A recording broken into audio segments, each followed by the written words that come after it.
প্রথমত, দয়াল নবী সাল্লাল্লাহু আলাইহি ওয়াসাল্লাম শুভাগমনের রাতে পারস্য রাজপ্রাসাদের 14টি প্রাসাদ গম্বুজ ভেঙে পড়েছিল। তার জন্মলগ্নে অভিশপ্ত ইবলিস শয়তান তীব্র যন্ত্রণায় আর্তনাদ করে কেঁদে উঠেছিল। শৈশব থেকে মেরাজ পর্যন্ত তার পবিত্র বক্ষ বা বুক মোবারক 4 বার বিদারণ করে জমজমের পানি দিয়ে ধৌত করা হয়েছে। তার পবিত্র শরীরের কোনো ছায়া মাটিতে বা রোদে পড়ত না। তার নুরানি শরীরে বা পোশাকে কোনো দিন মাছি বা ক্ষতিকারক পোকামাকড় বসত না। তার গায়ের ঘাম মোবারক যে কোনো উন্নত আতর বা মেশক আম্বরের চেয়েও 1000 গুণ বেশি সুবাসযুক্ত ছিল। তার পবিত্র দেহে কোনো রক্তচোষা পোকা বা উকুন তৈরি হতো না। তার শরীর থেকে নির্গত বর্জ্যের কোনো দুর্গন্ধ ছিল না এবং জমিন তার সাথে সাথে গ্রাস করে নিত। তিনি সামনে যেভাবে দেখতেন ঠিক সেভাবে মাথার পিছন দিক থেকেও সবকিছু সমানভাবে দেখতে পেতেন। ঘোর অন্ধকারেও তিনি উজ্জ্বল আলোর মতো স্পষ্ট সবকিছু দেখতে পেতেন। তার মোবারক চোখ ঘুমালেও অন্তরের সচেতনতা ও আল্লাহর জিকির কখনো ঘুমাতো না। বিশ্বজগৎ ও সমস্ত মাখলুকাতের মধ্যে সর্বপূর্বে রাসূলুল্লাহ সাল্লাল্লাহু আলাইহি ওয়াসাল্লামের নূর মোবারক সৃষ্টি করা হয়েছে।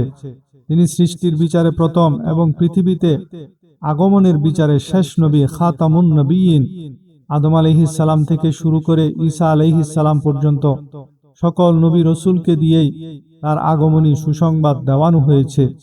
তাওরাত, ইনজিল, জবুর সহ সকল আসমানি কিতাবে তার নাম ও গুণাবলী স্পষ্টভাবে উল্লেখ ছিল। হযরত আদম আলাইহিস সালাম সৃষ্টি হওয়ার পর রাসূলুল্লাহ সাল্লাল্লাহু আলাইহি ওয়াসাল্লামের নাম মোবারকের উসিলা দিয়ে দোয়া ও ক্ষমা প্রার্থনা করেছিলেন।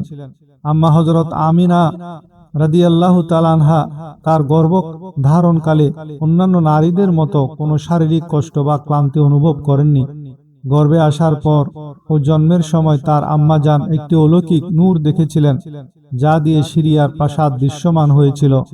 তিনি জন্মগতভাবে সুন্নতে খতনাকৃত এবং নাভি কাটা অবস্থায় নিখুঁতভাবে ভূমিষ্ঠ হয়েছিল। ভূমিষ্ঠ হওয়ার সাথে সাথে তিনি আসমানের দিকে মুখ তুলে সেজদারত অবস্থায় মহান আল্লাহর জিকির করেছেন।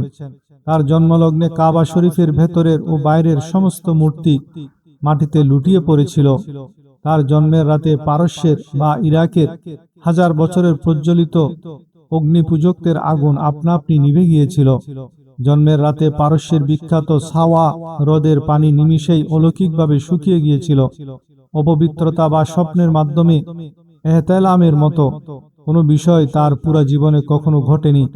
তিনি জীবনে কখনো হাই তোলেননি।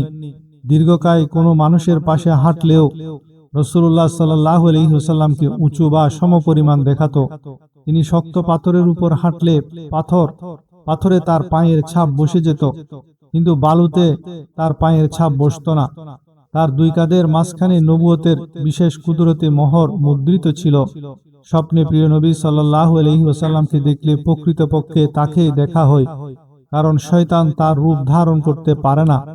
তার চেহারা মোবারক পূর্ণিমার চাঁদের চেয়েও বেশি উজ্জ্বল ও আলোকময় ছিল। আঙ্গুলের এক ইশারায় পূর্ণিমার চাঁদকে 2 টুকরো করে আবার তা মিলিয়ে দিয়েছেন। হযরত আলী রাদিয়াল্লাহু তাআলা আনহুর আসরের নামাজ কাজা হওয়ার পরিস্থিতি হলে তার আদেশে অস্ত যাওয়া সূর্য পুনরায় আকাশে ফিরে এসেছিল। রোদে চলার সময় মেঘের খণ্ড তার মাথার উপর ছায়া তৈরি করে সাথে সাথে চলত। তার ডাকে গাছ শিকড় উপরে হেঁটে এসে তার নবুয়তের সাক্ষ্য দিয়ে আবার যথাস্থানে চলে যেত। মক্কা ও মদিনার পাথর ও পাহাড়গুলো তাকে স্পষ্ট ভাষায় সালাম পেশ করত। তার পবিত্র হাতের তালুতে রাখা পাথরের ছোট ছোট কঙ্কর উচ্চ শব্দে আল্লাহর তাসবিহ পাঠ করত। মিম্বর বানানোর পর শুকনো খরজুর কাণ্ডটি রাসূল সাল্লাল্লাহু আলাইহি ওয়াসাল্লামের বিরহে শিশুর মতো ফুফিয়ে কেঁদে উঠেছিল। সাহাবীদের পানির সংকট হলে তার মোবারক আঙ্গুলের ফাঁক দিয়ে মিঠা পানির ঝর্ণা প্রবাহিত হতো।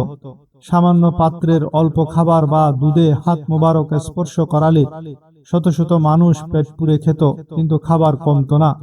শুষ্ক বা লোনা কূপে তার থুতু মোবারক ফেললে কূপটি উপচে পড়া সুমিষ্ট পানিতে ভরে যেত। খাইবারে বিষ মেশানো ছাগলের গোশত অলৌকিকভাবে কথা বলে উঠে তাকে জানিয়ে দেয় যে তাতে বিষ রয়েছে। ওট, হরিণ সহ বন্য পশু পাখিরা তার কাছে এসে তাদের কষ্টের কথা বলতো এবং সেজদা করত। শিকারীর জালে বন্দী হরিণের বাচ্চাকে দুধ খাওয়ানোর জন্য জামিন হয়ে হরিণকে মুক্ত করেছিলেন এবং হরিণ আবার ফিরে এসেছিল। তিনি পশু পাখির ভাষা বুঝতে পারতেন এবং তাদের সাথে স্পষ্ট কথা বলতেন। খাইবারের যুদ্ধে হযরত আলী রাদিয়াল্লাহু তাআলা আনহুর অসুস্থ চোখে থুতু মোবারক লাগাতেই নিমিষেই রোগ ভালো হয়ে যায়। যুদ্ধে সাহাবীদের বিচ্ছিন্ন হওয়া হাত বা পা তার স্পর্শে পুনরায় পূর্বের মতো ভালো হয়ে যেত। দৃষ্টিহীন সাহাবীকে বিশেষ দোয়ার শিক্ষা দিয়ে তার দৃষ্টিশক্তি অলৌকিকভাবে ফিরিয়ে দিয়েছিলেন। উহুদ যুদ্ধে চোখ বের হয়ে আসা সাহাবী হযরত কাতাদা রাদিয়াল্লাহু তাআলা আনহুর চোখ আবার যথাস্থানে বসিয়ে দিলে তা আগের চেয়েও উজ্জ্বল হয়ে যায়। হুনাইনের যুদ্ধে এক মুষ্টি বালু নিক্ষেপ করলে তা শত্রু সেনাদের প্রত্যেকের চোখে গিয়ে আঘাত করে। তার চোখ মোবারক প্রাকৃতিক সুরমাকৃতি অবস্থায় দেখাতো। খরা বা অনাবৃষ্টির সময় দোয়া করার সাথে সাথেই মুষলধারে বৃষ্টি শুরু হতো, আবার থামার দোয়ায় সেই বৃষ্টি থেমে যেত।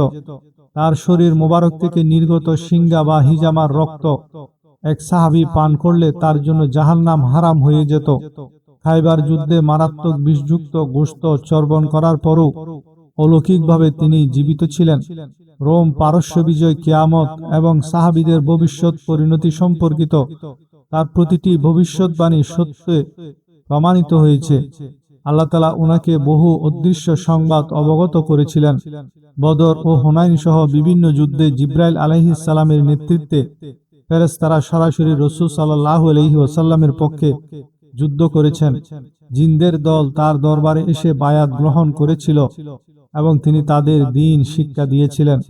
তার চিরন্তন ও সবচেয়ে বড় অলৌকিক মুজিজা হলো পবিত্র কোরআন, যা কিয়ামত পর্যন্ত অপরিবর্তনীয়।